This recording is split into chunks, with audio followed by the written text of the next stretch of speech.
Hey everyone, hope you're doing okay. This is a replacement for an older version of this video. The audio used to be super bad, but this is a re-recorded version, so hopefully you find it to be better. The name of this series used to be What If Toribot Joined the Z-Fighters, but I realized that didn't make any sense this early on. So this, and future parts, have had their titles changed for accuracy. Thank you for listening.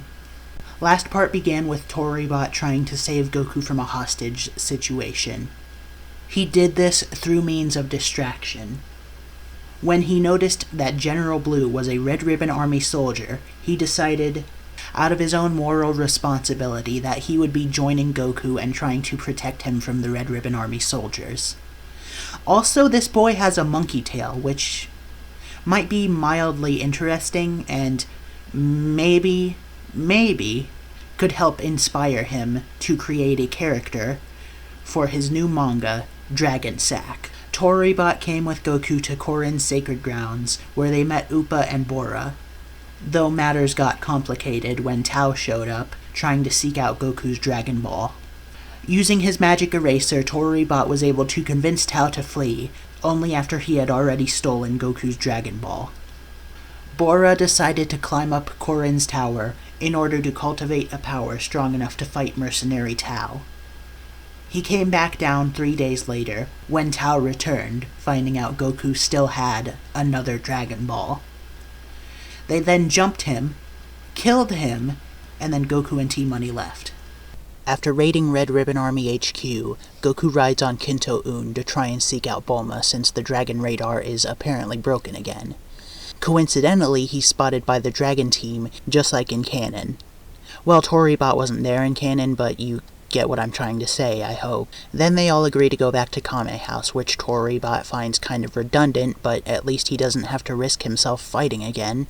At Kame House, Bulma tries to fix the Dragon Radar, only to discover that nothing's broken about it. That prompts the Dragon Team to believe something happened to the final Dragon Ball. Master Roshi suggests that Goku go to Fortune Teller Baba's palace so she can tell him where the final Dragon Ball is. Goku inquires further about that, and Roshi explains that whenever he personally is missing something, he asks her for help. And she's always right about whatever he was looking for. Always. Annoyingly so, in his eyes. He shows Goku a map, which Yamcha and Krillin just so happen to be observing. Yamcha happens to understand it, so he can pilot everybody to Fortune Teller Baba. Originally, it's just Yamcha, Krillin, and Goku who go in the aircraft, but in this timeline, Toribot requests to join as well, because this sounds like good inspiration for his work. Goku agrees to it, and since Goku agrees, Yamcha and Krillin have no objections. On the plane ride, they inquire into Toribot's occupation, to which he explains he's a mangaka. Yamcha and Krillin think that's cool, and then Toribot explains why exactly he's following Goku. Yamcha and Krillin want to be put in Toribot's story too, so he makes a note of that. Of course, the story isn't literally about everyone there, but in due time he'll put in a couple characters inspired by them. Yamcha makes the observation that Goku's clothes are all damaged and that they should go into a town. But then Toribot remarks that there's no need since he can just repair Goku's clothes. Goku asks if he can really do that, and in response Toribot draws in the air, with the lines forming into fabric and stitching the hole in his gi. That also avoids that one scene in the middle of the town. And since they're not stopping there, Goku doesn't go and find Appa either. The Dragon Team arrive at Baba's palace and get in line to be seen.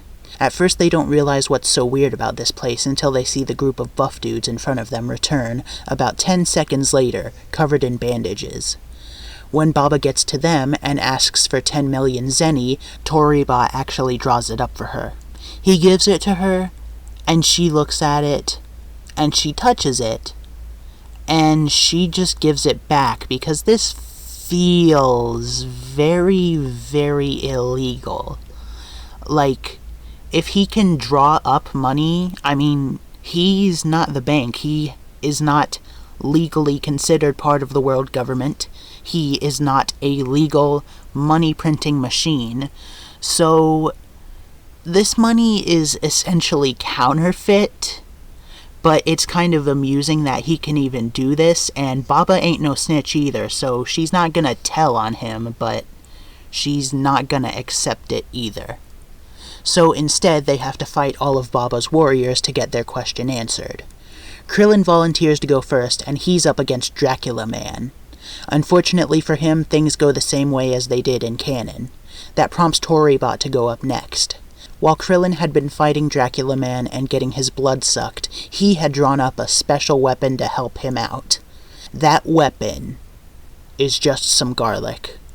He hops into the ring and Dracula Man springs at him, only to end up with Toribot's hand sticking through his chest, holding garlic.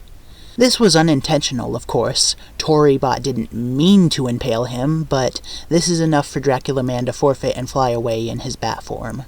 The next fighter is brought in, that being the Invisible Man.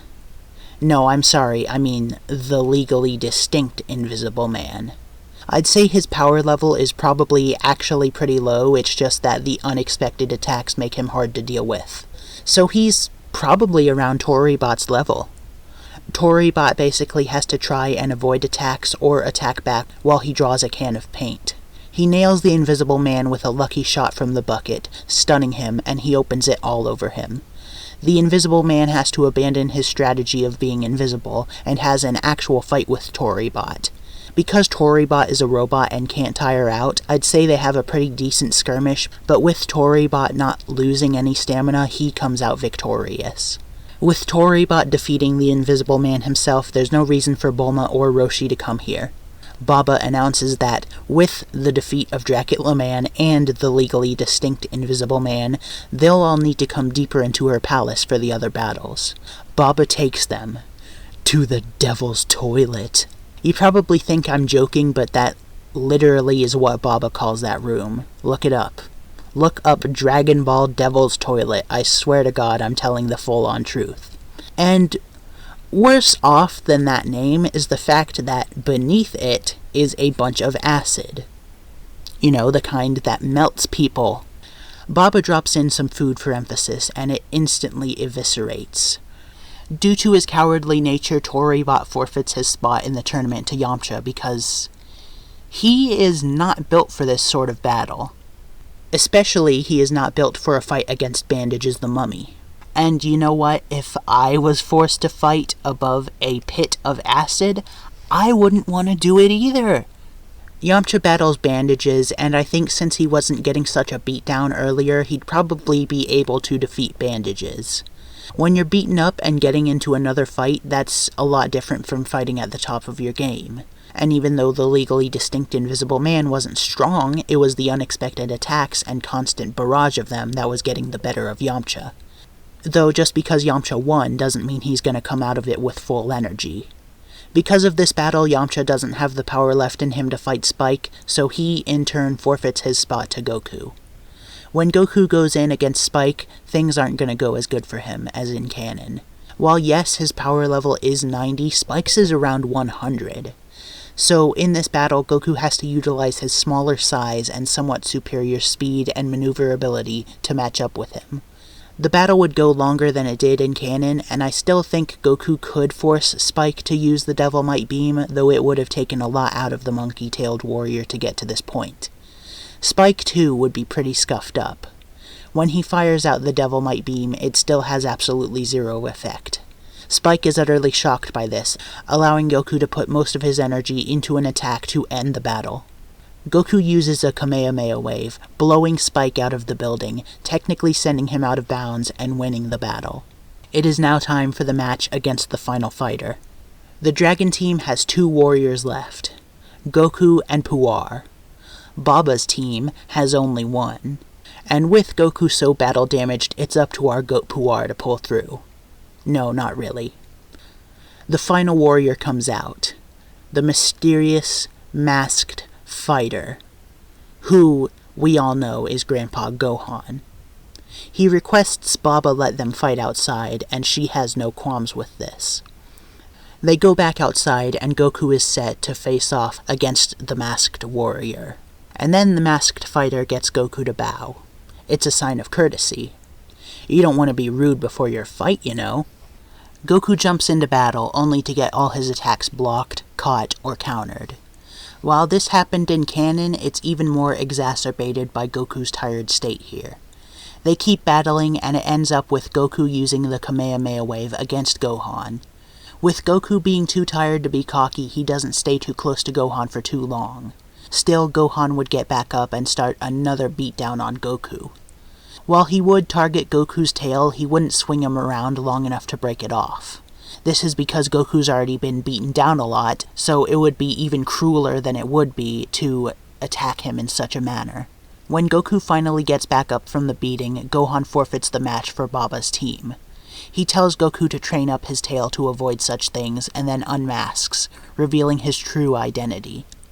Goku and Gohan still have their moment, but ultimately he has to leave. His day in the living world is up. So as suddenly as he appears, he's gone.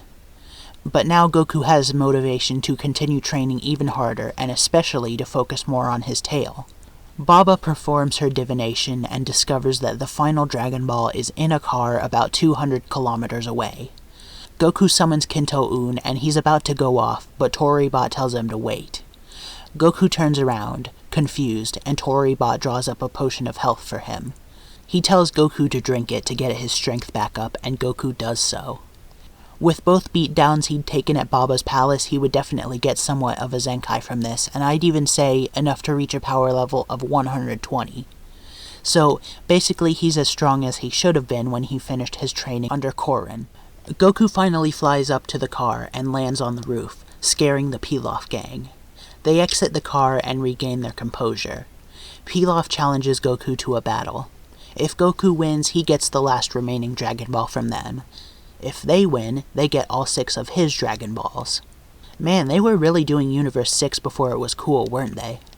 Goku agrees to the challenge, so the Pilaf gang summon their machines from their capsules and hop inside. Goku knocks away Pilaf's machine, but they regroup and call for a timeout. Pilaf calls for Operation Yoink Yoink, which, again, is a real thing. Since they obviously see his tail this time, there's no reason for them to... I mean, you all know what I'm talking about. You've read the manga or you've seen the show. Either way, the pants scene does not happen. And if I had a quarter for every time there was a joke about Goku getting his pants pulled down in this arc, I'd have 50 cents. But I'm not sure I'd want to get it this way. Anyway, they still grab onto Goku, but he breaks out of the machine's hands. As a result, they decide to fuse their mechs together. Goku fires off a Kamehameha wave and destroys the arm. They initiate Ostrich mode, and then they run away while firing a rocket at Goku. Goku catches it and throws it back, blowing up the machine. Mai and Shu exit, dazed, and admit defeat. Pilaf puts up his fists and gets into a very unrefined fighting pose. Think 1800s boxers, and prepares to keep fighting Goku, man on man, fist to fist, mano a mano. Goku hits him with a sidekick and sends him careening into the Pilaf machines. Begrudgingly, Pilaf then admits his defeat as well, and they hand over the Dragon Ball. Goku flies back to Baba's palace, with all the Dragon Balls in his satchel. He calls forth Shenron and asks for all the people killed by the Red Ribbon Army to be wished back to life. Shenron grants the wish, and the Dragon Balls are scattered once again, other than the 4-star ball which Goku jumps into the air to catch. The Dragon Team talk with Goku about his plans going forward, and he says he's going to train for the 22nd Tenkaichi Budokai tournament. Everyone else realizes this is a smart move, so they have the same goal too. Goku and the gang head back to Kame House, and then Roshi actually turns Goku away in terms of training, giving him the same stuff about how he has nothing left to teach Goku. He says to Goku that he'll need to explore the world and find new masters to train under, and do it as arduously as possible. Consequently of this, he is not allowed to use the Kinto-un to travel since that makes it too easy. As for Yamcha and Krillin, they get to stay at Kame House since they haven't learned everything yet. But Toribot is split. Should he stay with Goku or with Yamcha and Krillin? Well, Yamcha and Krillin are at Kame House, and Roshi is an old, experienced martial arts master, so that would make some better story material.